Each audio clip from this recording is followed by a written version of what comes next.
There's a truth most of us refuse to face. It's not the outside world, not our circumstances, nor toxic people. It's our own mind that is the strongest prison. It whispers daily in our ear, "You're not good enough. They're judging you.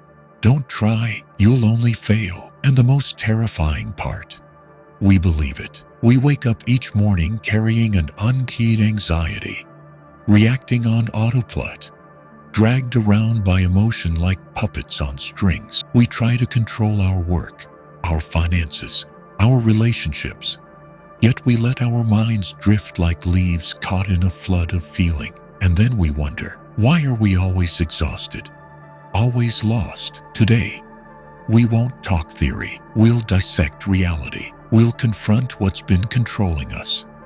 And more importantly, we'll learn how to reclaim command over the mind, one thought at a time. 1. We don't control the world, but we can control how we respond to it.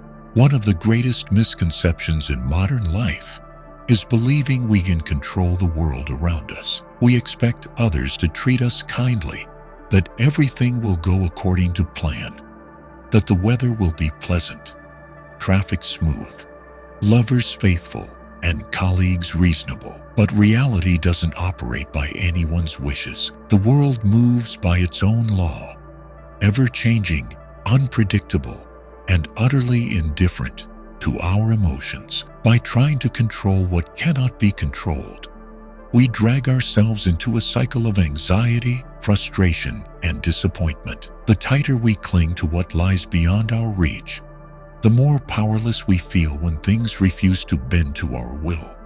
Stoicism does not promise ease or a life without hardship.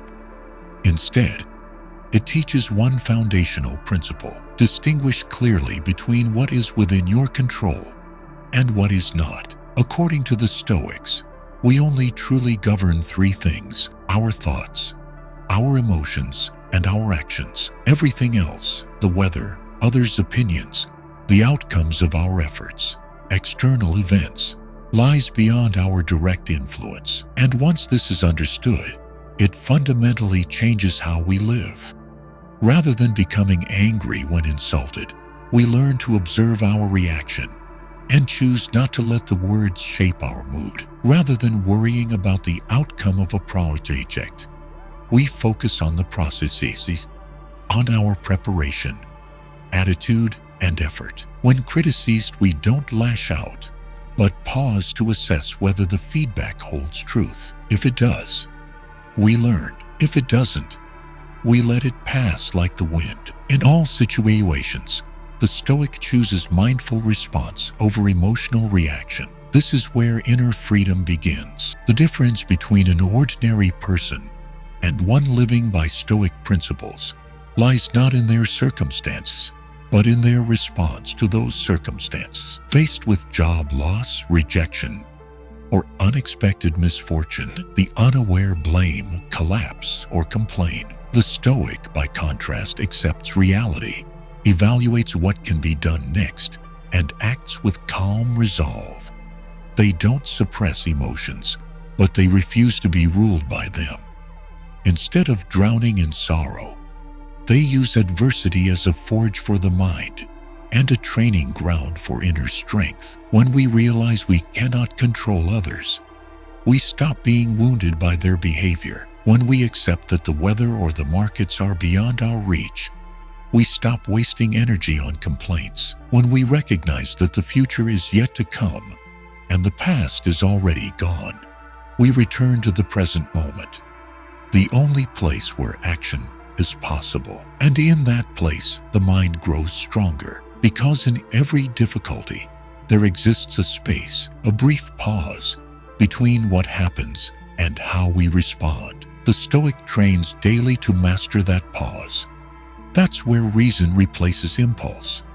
That's where we don't just live, but take ownership of our life. We can't stop others from misunderstanding us, can't ensure every plan goes perfectly, can't predict what tomorrow will bring, but we can always choose how to react, how to think, how to act. And with enough practice, that calm becomes second nature, that no matter how the world shifts, we remain unmoved, like a rock in a raging current, undisturbed by the flow, unshaken by the wind, not because life became easier, but because we became stronger within. 2.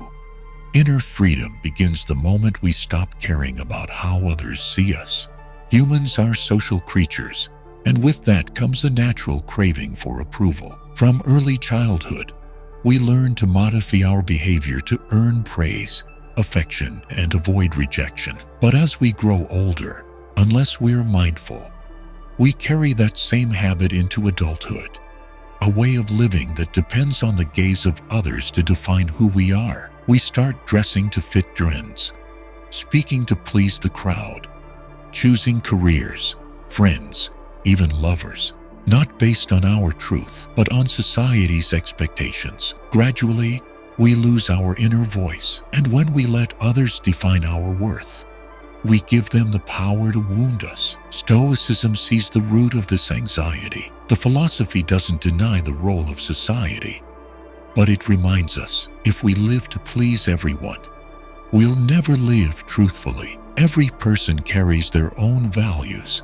biases, and personal history. Their opinion of us reflects not who we are, but who they are. A criticism often reveals more about the speaker's dissatisfaction than our own shortcomings. A compliment may not reflect our true worth, but rather a convenient alignment of interests. If we rise and fall with praise or blame, our mind becomes a boat tossed by the waves of public opinion, directionless and without anchor. The Stoic understands true worth doesn't come from external applause, but from actions aligned with reason and virtue. A person who does what's right, even when unnoticed, retains dignity. One who acts with integrity, even when misunderstood, remains at peace. They act not to be admired, but to stay faithful to their principles. When action stems from conscience and clarity, others' reactions become secondary. They may applaud or condemn, but neither changes the nature of the act, nor disturbs the inner calm of the one who lives by Stoic principles. By letting go of the need for approval, we free ourselves from invisible chains. Instead of obsessing over being misunderstood, we focus on clarity of heart and transparency in action. Instead of self-censoring out of fear, we learn to speak truthfully, with calm, not cruelty, with honesty, not flattery. Truth becomes our compass, not the crowd's applause. And the more we live authentically, the lighter we feel. For nothing is more exhausting than wearing a mask each day. A mask crafted to please everyone, yet alienates us from ourselves. In reality, someone disliking us doesn't mean we're broken. Being misunderstood doesn't erase our value. Sometimes the right thing is unpopular. Sometimes those who stand firm are labeled cold or inflexible. But the Stoic does not let these labels block the path within. They accept that pleasing everyone is impossible, not a failure, but a fact of life. They understand that peace of mind doesn't come from universal approval, but from being able to look in the mirror and see someone honest, unmasked, unashamed. Inner freedom is not the absence of criticism. It's the ability to remain grounded when criticized. It doesn't come from mastering the outer world, but from no longer being shaken by it. When we stop living under others' gaze, we begin to live in our own light. Praise won't inflate us. Blame won't shatter us. We don't grow indifferent, but resilient. We still listen to feedback, still learn from critiques, but we are not governed by praise or scorn. And in that moment, a different kind of stillness takes shape. A stillness not dependent on circumstance, but rooted in inner command. That is when true freedom begins. 3. Discipline is not a limitation. It is true freedom. In popular thinking, discipline is often mistaken for restriction, a rigid set of must-dos that stands in opposition to comfort, flexibility, and personal freedom. But to the Stoic mind, discipline is the opposite. It is not a chain.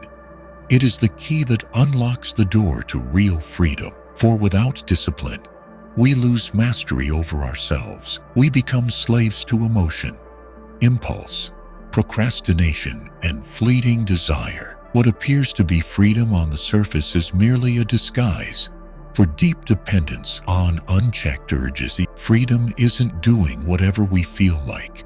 It's having the power to choose what is right, even when it's difficult, unglamorous, and unliberated. Stoicism holds that if we wish to live a moral, focused, and unshaken life, we must cultivate inner discipline. Discipline is the ability to delay gratification, the strength to say no to what weakens body or spirit. It is the integrity to do the right thing even when no one is watching, and the persistence to stay the course when temptation and fatigue arise. In every moment, discipline is not emotional reaction, but conscious resistance to self-indulgence. With discipline, we rise above instinct and craving. We shift from being shaped by circumstance to shaping our life with intention and value. The Stoic understands that repeated actions shape character. Each decision made in self-control lays another brick in the foundation of a resilient mind. Keeping promises to ourselves, whether waking up on time, completing what we planned, or resisting short-term pleasure, are acts that nourish discipline.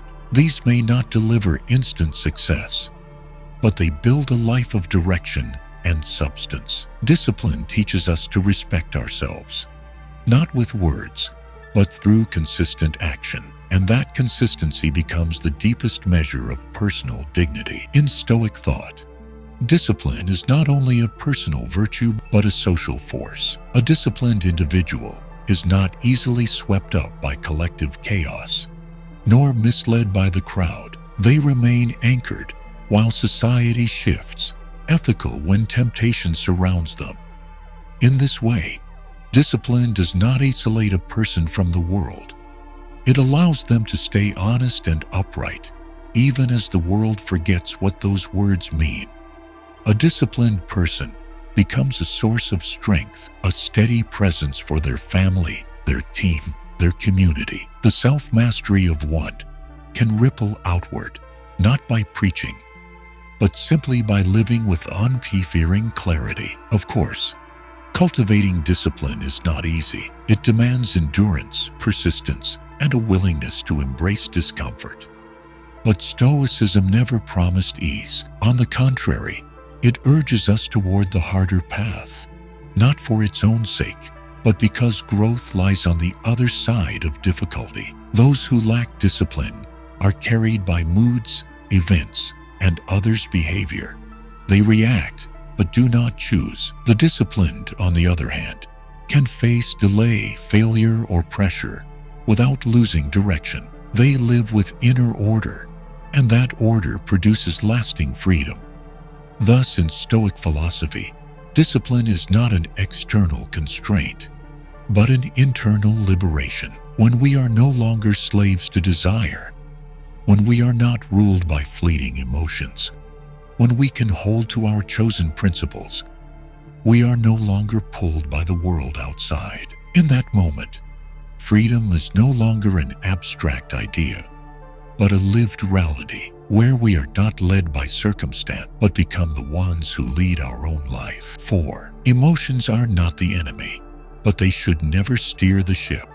In the pursuit of mastering life, emotions are often seen as obstacles, forces that pull us away from reason. But Stoic philosophy does not view emotions as enemies. On the contrary, it acknowledges emotions as a natural part of being human, a biological and psychological response to life's events. What Stoicism warns against is not the presence of emotions, but their dominance. When we allow them to govern our behavior without the guidance of reason. When emotions take the helm, we are easily swept away by anger, fear, desire, or despair, and the decisions made in such states are rarely wise or lasting. In Stoic thinking, emotions do not arise from objective events, but from how we interpret those events. It is perception that gives birth to emotion. Two people can face the same situation and feel completely different, not because the event is different, but because their interpretations are. So to master emotion, the Stoic does not try to suppress or erase it, but to train the mind to observe and reevaluate its judgments. When a negative emotion arises, they pause, take a step back, and ask, where is this emotion coming from? Does it reflect the truth? What would following it lead to? By creating space between emotion and action, they preserve their self-command in situations where most people lose it. This process demands deep awareness and constant practice. It doesn't happen naturally or easily, but it is achievable through consistent effort. The Stoic sees every encounter with intense emotion as an opportunity to build resilience and inner strength. Each time they resist anger without lashing out or act rightly despite fear, they come closer to real freedom. Because when emotion no longer drives behavior, one can live by reason, by ethical principles, and by chosen values, not by impulse. Stoicism does not reject positive emotions like love, gratitude, or compassion. However, even these must be governed by reason. Blind love can lead to dependency. Compassion without boundaries can turn into self-destructive sacrifice. That's why the Stoic seeks to regulate not just negative emotions, but positive ones as well, so that all emotions align with reason and life's purpose. The goal is not to be emotionless, but to feel without being ruled. This is the vital distinction between being detached and being self-possessed. This view also shapes how the Stoic confronts tragedy and loss. When the unwanted arrives, death, failure, illness, they don't deny sadness. They accept it and allow themselves to feel. But they don't let sorrow dictate their actions for long. They understand that complaining doesn't change reality and that feeding negative emotion only prolongs suffering. So they turn their attention to what can still be controlled. Their mindset, their response, their behavior in the face of pain. This is a quiet kind of strength, one that endures even in the darkest hours. When emotions are no longer steering the ship, life becomes clearer. Decisions are no longer clouded by haste. Communication is no longer distorted by reactivity. Relationships are no longer wounded by words spoken in anger. In this state, one can reflect, choose, and act with consistency and maturity. Rather than being tossed by emotional waves, they are like a sailor with steady hands, aware of the winds, but unwavering in direction. It is not a state without feeling, but a state where reason and emotion exist, with reason always guiding the way. This is what builds stability, peace, and self-mastery, the very foundations of a Stoic life. 5. Living in harmony with nature doesn't mean hugging trees. It means accepting change. Stoic philosophy teaches that living in accordance with nature isn't about retreating into the wilderness or disconnecting from society. It means aligning ourselves with the natural order of the universe and the true nature of human existence. Nature here isn't just landscapes.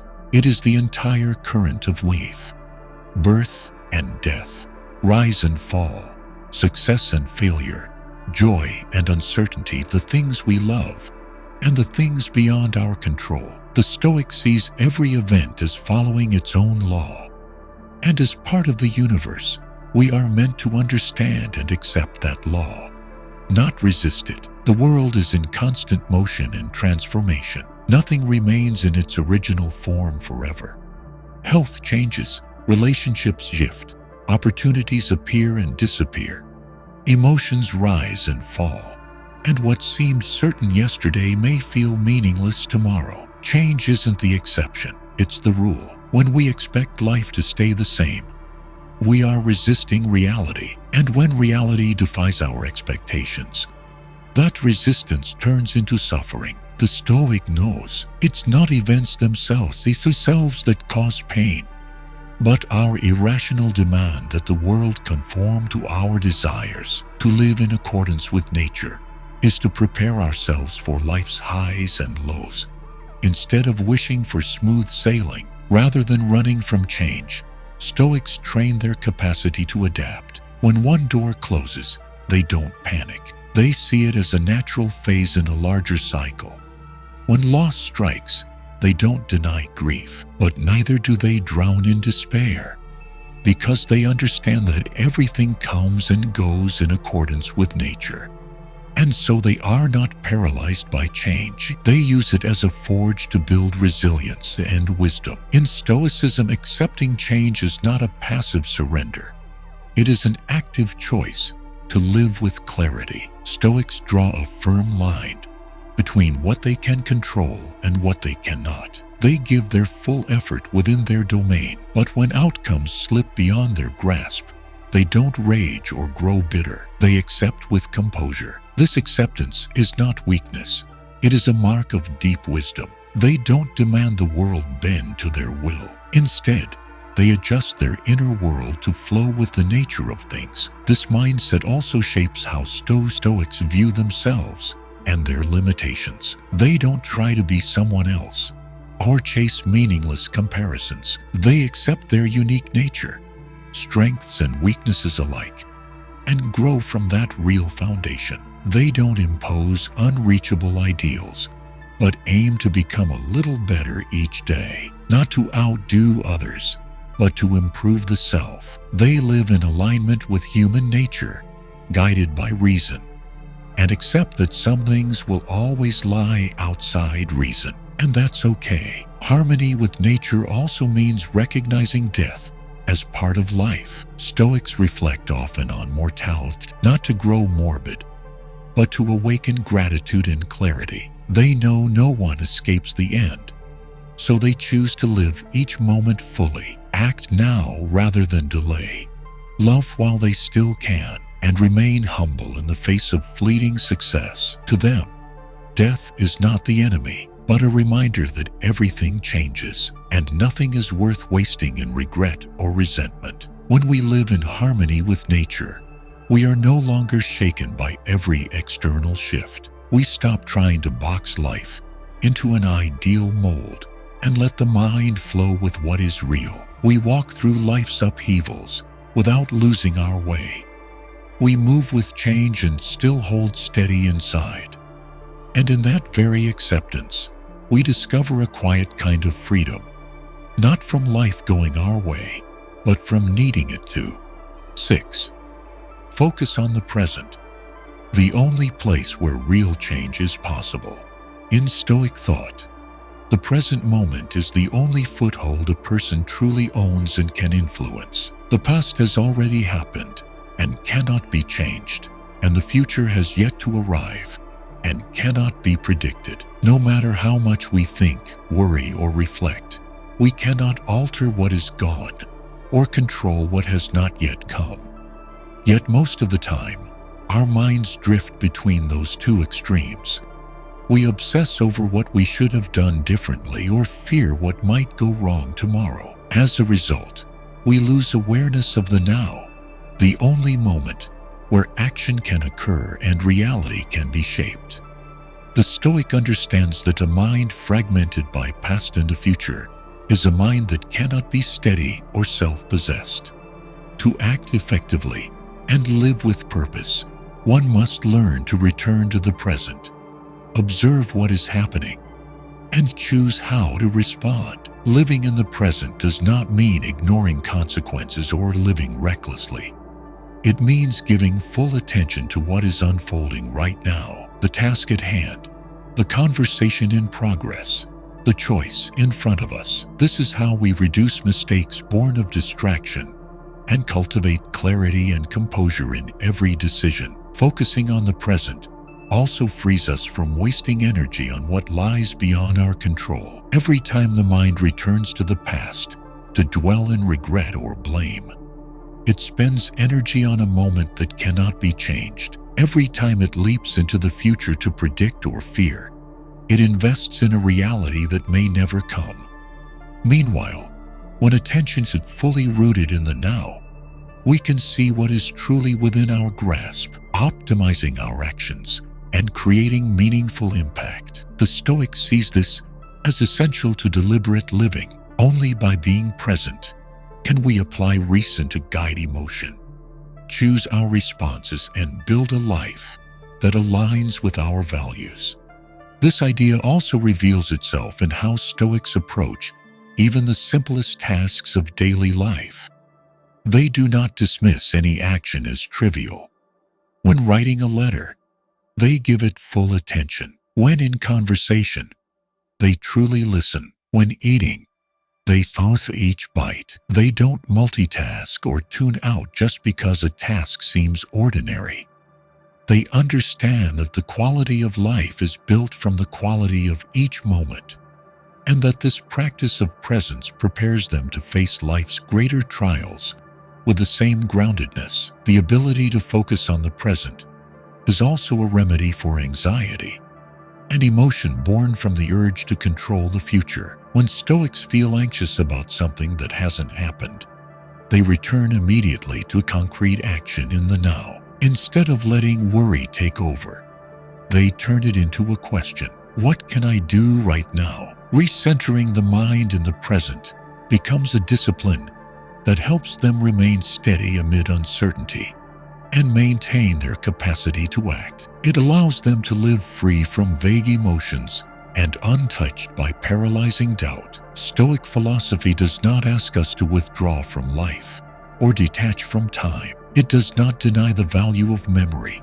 or the importance of planning, but it warns: if past and future become the mind's permanent home, we lose all agency over our lives. Only by being fully present can we truly live, not just exist. And only in this moment can we choose our attitude, adjust our actions, and move one step closer to the life we seek. Because the present, fleeting as it is the only place where real change begins. 7. Connections with community.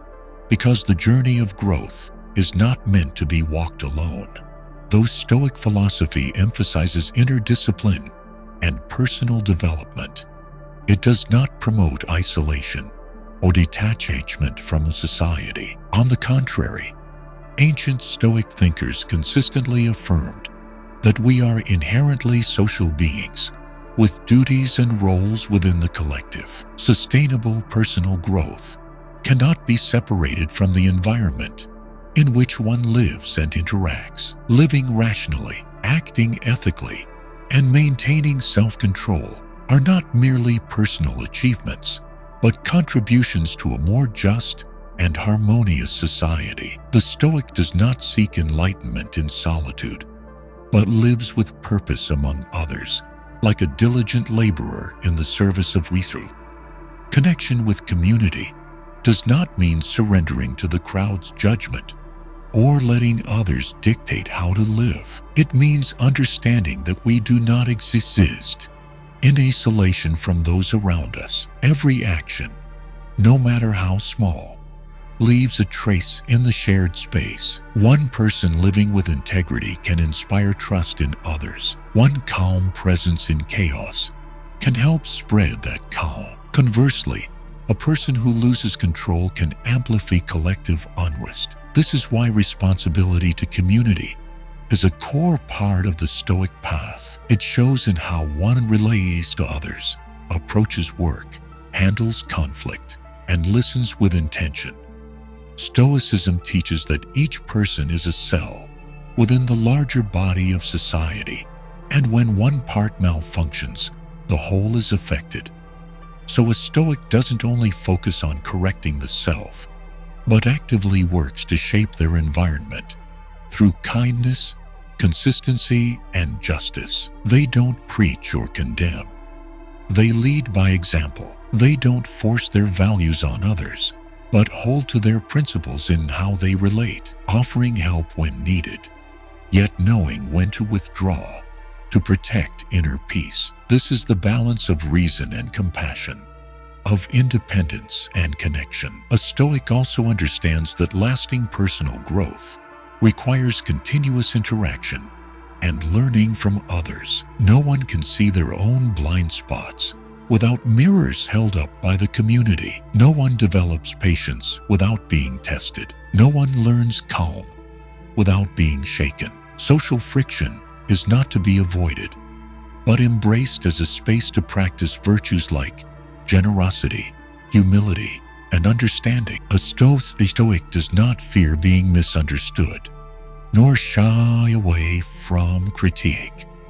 They treat it as a chance to test their maturity. They welcome feedback with equanimity, extract what's useful, discard what's not, and refuse to let ego hinder their progress. Staying connected to community also helps sustain motivation and inspiration throughout one's inner journey. Like-minded individuals can exchange ideas, offer correction, and support one another through moments of doubt or fatigue. A community need not be large, but it must be sincere, united by shared values. In such a setting, the Stoic practitioner does not feel isolated in the modern world, but grounded in something greater than the mahos. This strengthens not only one's confidence, but one's sense of life's deeper meaning.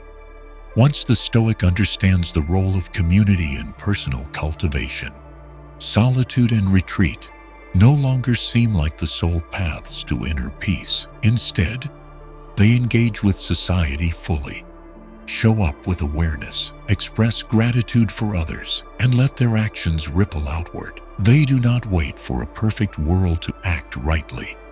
They act rightly to help shape a better one. And through that connection, they not only refine themselves, but extend the reach of reason, the calm of discipline, and the clarity of purpose, the very essence of Stoic living. I used to think that in order to change myself, I needed a dramatic push, some special event, a life-altering turning point. But the deeper I went into Stoicism, the more I realized that real strength doesn't lie in grand moments, but in the quiet choices we make each day. The truth is, we don't need to become a modern-day Marcus Aurelius. We just need to start small, not reacting when angry, not getting swept up in negativity when criticized, not letting one bad day stretch into a bad week. These moments, seemingly invisible, are where the mind is forged and character takes shape.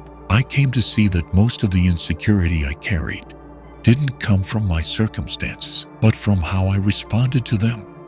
When I learned to pause before retake acting, to ask questions instead of judge, and to choose action over complaint, everything began to shift. I didn't become cold or emotionless, like some people assume when they hear about Stoicism. On the contrary, I felt calmer, more compassionate, and freer on the inside. I was no longer pulled by others' opinions, impulsive feelings, or the urge to control everything. I began to understand that freedom isn't doing whatever you want.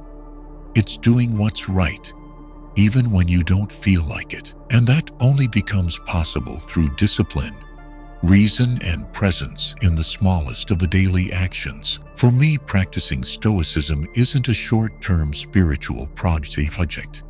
It's a long-term way of living. I don't aim to become someone else.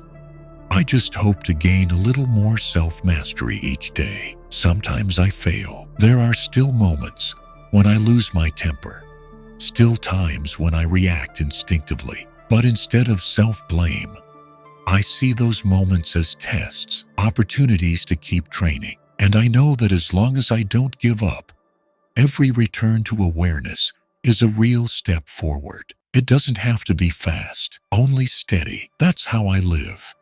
And it's how I hope to walk alongside anyone who's also on the path of mastering their mind and building strength from within. Every day offers us a chance to practice, Not to become perfect, but to become a little more grounded than we were yesterday. If something in this message resonated with you, start now. Choose one real-life moment and respond as someone who owns their mind. No one else needs to know, just you. If you find value in this journey, consider supporting it by liking the video, subscribing to the channel, and turning on notifications so you don't miss what's next. Thank you for being here fully until the end. That alone is already a powerful act of practice. I'll see you in the next video.